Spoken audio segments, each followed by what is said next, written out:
Hey guys, welcome back to World Mechanics. Thank you guys for watching and subscribing to the channel. Today will be super helpful video to any of you guys having a Kia vehicle. It could be practically almost any Kia, guys. And if you have problems with rear wheel ABS sensor not working, stay with us. We'll explain what can easily cause that and how to fix it, where the sensor is located and what needs to be done to replace it. Now, before we start, let me tell you a little bit about us, guys. Every single car we get at the garage, we take them completely apart. We show you how to fix pretty much anything and make more than 200 to 300 free repair videos. Why we do that? Simply because our mission here at the shop is to save you as much money as we can. Please subscribe to the channel, like the video, that way we can keep making these free videos. Now, if you need to buy any new parts, ABS sensors, anything for your Kia, and you want to save money and get quick shipping, check out the link in the description of the video below. That's where we get all our tools and supplies from. So let's explain that ABS sensor procedure now. So what we have here now, we remove, guys, the rear right wheel.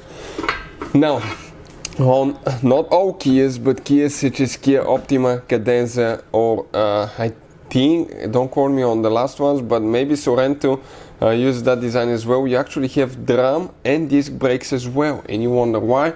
Because the regular brakes, the disc brakes are for the regular brakes, drum brakes are for the parking brake. Right here will be the brakes, you have the disc over it, and you have the wheel hub right here going through it, guys. Okay, and if you look, that wheel hub will practically go inside, okay, right here. Now that's where the wheel bearing is and everything else. Now when that wheel turns, okay, the ABS sensor right here, usually that's your ABS sensor, will detect the wheel movement, so it can send that information to the computer. It's practically kind of like a camshaft and crankshaft position sensor. It detects how fast the wheel is going. Now, another thing, you don't need to remove anything in most cases to actually replace that sensor. All you have to do, come from the side, okay, and remove that bolt. But how it works, now right here you can see this is practically like on off different, okay, parts of the of that wheel and if you notice, that's where the sensor is, that's where it's reading from. Now if you have problems where you replace the sensor, it's still not working, inspect your wheel, make sure it's good and it's there, because people sometimes will replace things, will screw things up, will break, and it may be missing.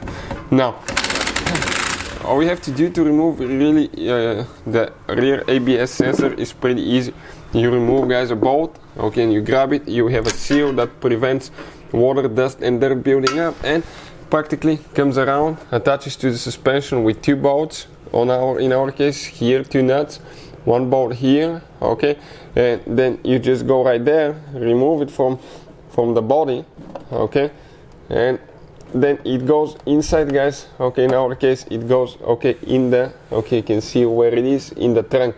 That's the trunk cover right here. So on the inside, all we have to do, okay, remove the trunk cover usually, and it will be right there. Most of the times even the connectors could be on the outside, okay, so we don't need to remove any of that as well. Hopefully the video will be helpful to any of you needing help with that. Thank you for watching and see you next time.